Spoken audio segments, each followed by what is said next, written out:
Go ahead and grab your Bibles. You can turn to James chapter 3 and hold that in readiness. I'd like to start by asking a strange question. Might be a question that you've thought of before, it might be a question you've not thought of before. What will people say about you at your funeral? I know it's a bit slanted. We all tend to talk about the positives of the person at their funeral, but what will people say about you? I've been at a few funerals where people did talk bad about the deceased, but it was just a one on one conversation. No one usually gets up and stands in front of everybody and speaks negatively about the person in front of everyone. So I know that what people say at funerals is slanted towards the good, but what examples will they give of the good things that they say about you? What I'm getting at is the example of Tabitha in the book of Acts. Tabitha was a believer in Jesus Christ who got sick. She died because of the illness. The town that she died in was close to a town that Peter was in, so some of the believers there decided to go get Peter and urge him to come to the town that Tabitha died in. When Peter got to Tabitha, the women there, they were crying. They were sad that Tabitha had passed away. But it's what they did that stands out. They brought robes and clothing that Tabitha had made for them. They stood there crying and telling Peter about the clothing that she had made for them. Now keep in mind, these women were widows. And in that culture, in that day, widows had it very hard because it was the man's job to provide for the family and for the women. And if the man died, the wife had no one and had no one in the family to take care of them. They were put in a very tough spot. It was these very women that Tabitha made these robes, these clothing for. It was the destitute widows who didn't have many to look out for them that Tabitha made clothing. These widows didn't just talk nice about Tabitha to Peter. They were crying as they showed him the clothing and the robes that she had made for them. And you can tell that Tabitha really touched their lives in the way that she cared for them when she was living. But now she lies there lifeless before them. There they are, crying and telling Peter of all the wonderful things that Tabitha did for them while they showed him the garments of clothing. What evidence will people give at your funeral of how you touched their lives? Doesn't have to be evidence as these women had in clothing. It can be in the telling of stories of the ways you helped them out. I went to a funeral earlier this year of a man who touched many people's lives. And instead of a traditional funeral, many of the family and friends got up and roasted the person who was being honored, the celebration of life. But that was just like this man. He wouldn't have had it any other way. And I could see in my mind that if he was still living, he would have been laughing right along with everybody else. What would people say about you when you're dead and gone? Let's look at what James writes in James 3:13. Who is wise and understanding among you? Let him show it by his good life, by deeds done in the humility that comes from wisdom. James starts by asking a question. Who is wise and understanding among you? Look in your life. Answer that question. Not just here in the church, but in your whole life. Who would you say was wise and understanding? I want you to really think about a person in your life who you would consider to be wise and understanding, and get that person in your mind. I'm going to make an attempt here to describe the person that you're thinking of. They may have been a person who liked to have fun, but not all of them. Some of the people in your life who you think were wise and understanding were very serious people. These are the people who wouldn't just answer a question. They would think for a second or two before they answered. You probably thought of this person because of something they had done for you at one time or another. Might have been a person that was close to you, and so they helped you many times. What you remember about them are the things that they did to help you and others. And this is why you consider them to be wise and understanding. And this is how James describes them here in this section of James. What does it mean to be wise? Webster defines wise as marked by deep understanding, keen discernment, and a capacity for sound judgment. This is a person who understands life situations, but they are driven by something that really resounds with others. Compassion. I like how Webster used describing words in his definition. It's not that a person who is wise has understanding, but they have a deep understanding. It's not that a person who is wise has discernment, but they have a keen discernment. It's not that a person who is wise just has good judgment. Rather, they have the capacity for sound judgment. And all of these describing words takes the quality and magnifies it. A person who is wise does not just have understanding, discernment, and judgment. Rather, they have a deep understanding, a keen discernment, a sound judgment. This is definitely someone I would want to ask advice from. I would think that the advice I received from such an individual would be advice that I could act on and receive the good in life because I did act on their advice. This is a person who is wise. Now, what does it mean for a person to have understanding? Webster defines understanding as a mental grasp, the power of comprehending. And what this means is a person with understanding can wrap their heads around something. They can comprehend what is being presented and the best possible way of moving forward. A person who has understanding in the business world can see what is going on in a company and move it forward. It could be that bad things are happening and they have to fix the problems to set the company up to be able to move forward. It may be that there are no problems, really. Business is going great, but they know things need to change for business to continue to grow and not cause a problem with logistics. A person with understanding in the relational world is a person who can see how people are feeling about certain situations and be able to help them to see past their emotions to what is the right thing to do. For instance, when a person has a problem with a friend, the one with understanding can see what is going on and be able to give advice on how to move forward in the relationship from that point on.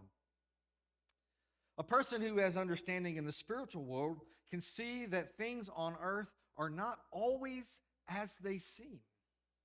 There is a spiritual battle that is going on, and they understand how that affects the physical world.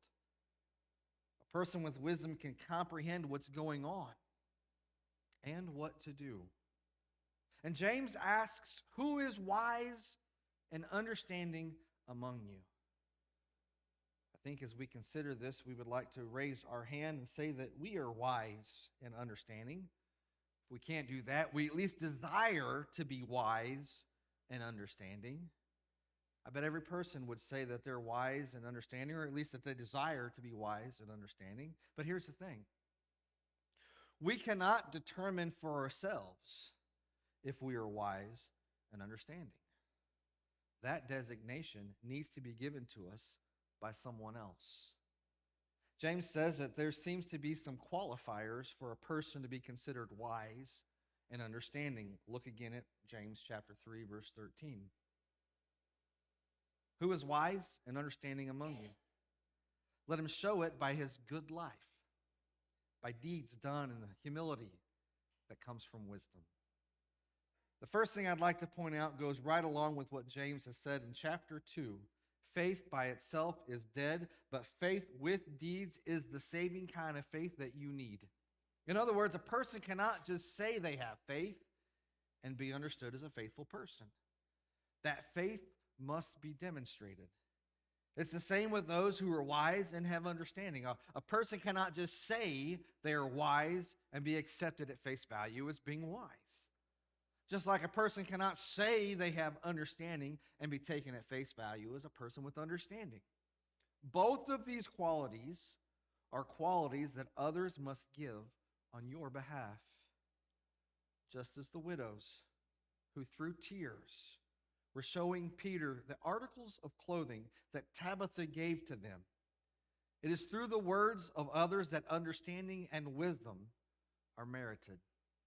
These can only be given by what we do and not by what we say about ourselves. There must be evidence for these qualities in our lives for us to have these qualities. James says the first evidence of a person who has wisdom and understanding is in the good life that they live. What does it mean to be living a good life? Webster defines good as having favorable character. But here's the thing. Good is a relative term. To a thief, he will praise a thief who pulls off a masterful heist. He will praise him as a good thief. But isn't stealing wrong? So how can a thief that makes his living by breaking the law be good? So we must understand that when James uses the word good here, he's referring to something better. When James writes the word good, he is referring to the favorable character of God.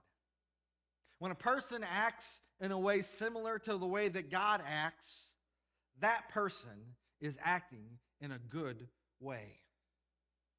I'm not saying that that person is claiming to be God, because that would not be a good thing.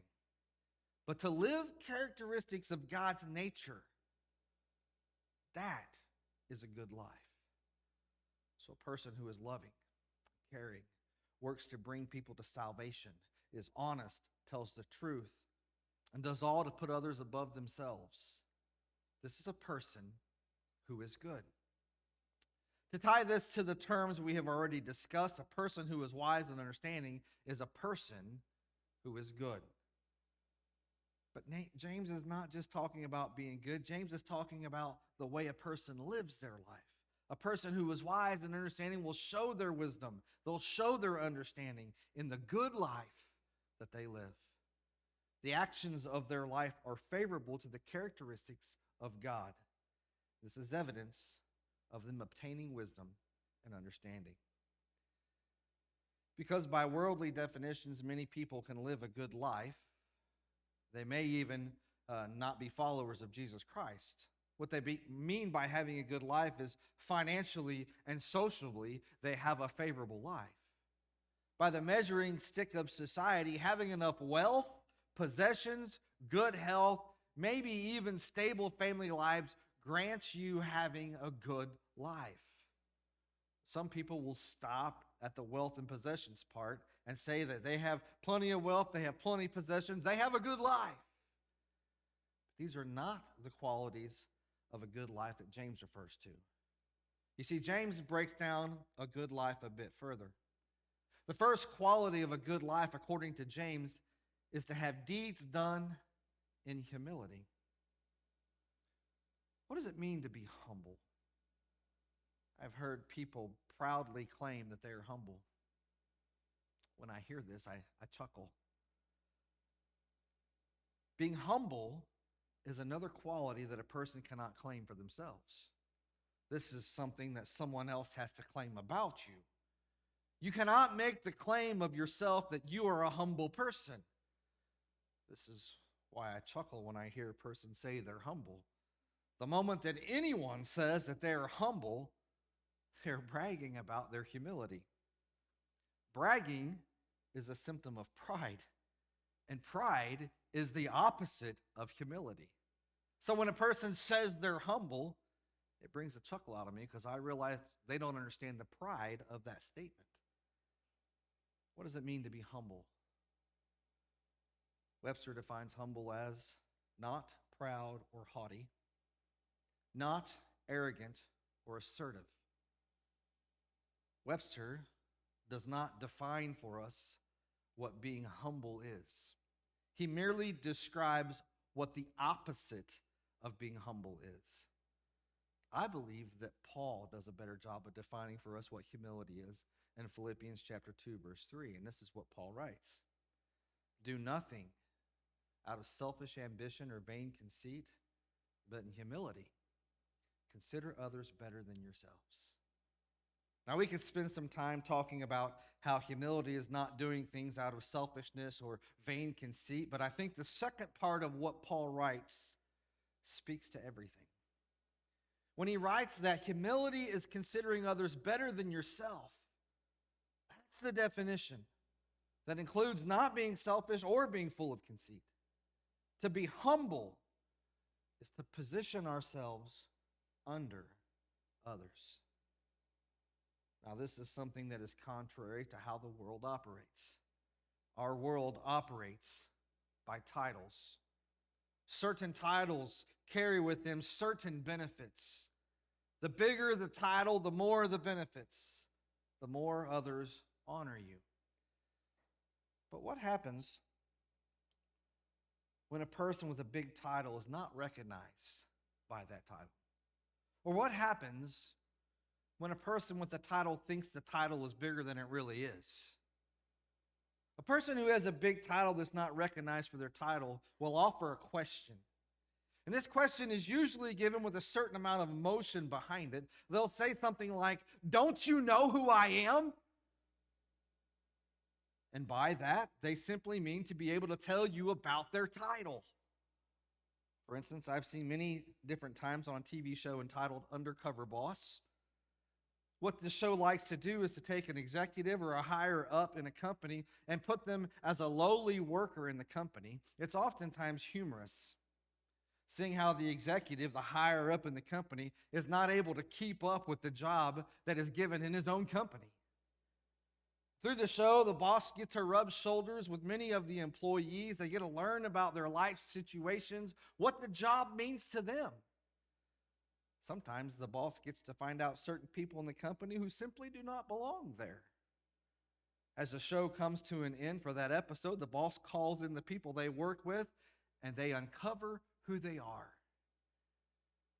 They give their title. And when the employees realize who the boss is, you can see their wheels turning, trying to see if they did anything to offend the boss.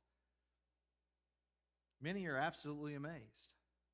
For the good employees that the boss connected with, they'll award them either with extra time off or extra money for life situations or better equipment to be able to do their job. But for the ones who don't belong in the company, when the boss reveals himself, you can tell on their face they know they're in trouble. On the show, the boss has even fired some people because of their lack of work ethic, attitude, or how they treated people. This is what happens because of a title. But what happens when a person has a title and they think it's more important than it really is? Many athletes today begin to think that they are God's gift to a certain city because they play a certain sport for that city. I don't know how many times I've heard of sports athletes being pulled over for going too fast or even driving while under the influence of something. And when they're pulled over, they like to bring out the line to be able to give their title. They like to ask the police officer, "Do you know who I am?" If the police officer doesn't know, the athlete will tell them their name and what position they play on the sporting team. And the police officer will usually then respond with something to the lines of, "I don't care who you are, you're speeding or you're driving impaired." And I really like it when I watch a video and the police officer says something like, "I don't care if you're the Easter Bunny or Santa Claus," and then continues to put them in line with the law. Our society runs by titles. Titles bring certain places of authority. I can remember one time when I was trying to uphold the wishes of the elders at a different church, I tried to use the title of the elders to force a person to follow the rule that the elders wanted honored. And I told them, "The elders have said this, and this is what they want done, so we need to do it. You need to do it." What ended up happening is the person took a jaded outlook of the elders. When I confessed this to one of the elders, who, by the way, was an elder who was filled with wisdom and understanding, when I confessed it to him, this is what he told me. He said, "Aaron, anytime someone has to drop a title to try to get something done, you're taking many steps backwards.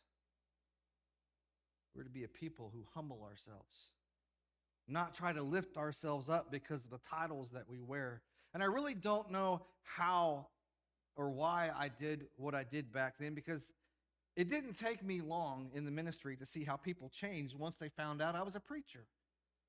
All of a sudden, people try to act all goody two shoes around me when someone drops the title that I'm a preacher.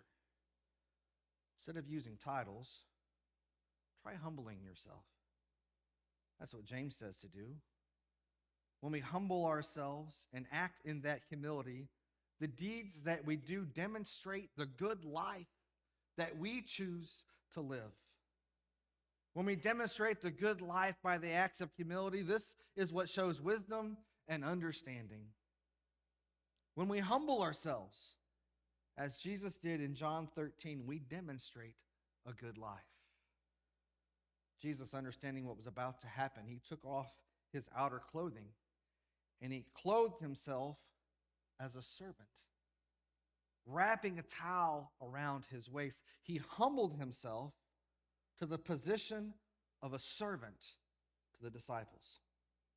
And then he went around washing the disciples' feet. It was an act that Jesus gave out of humility in putting the other disciples above him. And then we come to verse 15 of John 13, and this is what Jesus said. I have set you an example that you should do as I have done for you. Jesus tells them, humble themselves and serve others. Now, James asks a question. Who is wise and understanding among you? You want to be considered wise and understanding? Then you must be a person who shows your wisdom. You must be a person who shows your understanding. How do you do this? By living a good life. How does one live a good life? By the deeds that are done out of humility. By putting others before yourself, not only in your mind, but also in what you do. Who is wise and understanding among you? Well, the church ought to be full of people who are wise and understanding. The church ought to be full of people who are living good lives. The church ought to be full of people who humble themselves to serve others. The question is, are you a person that others would consider wise and understanding? Will you pray with me?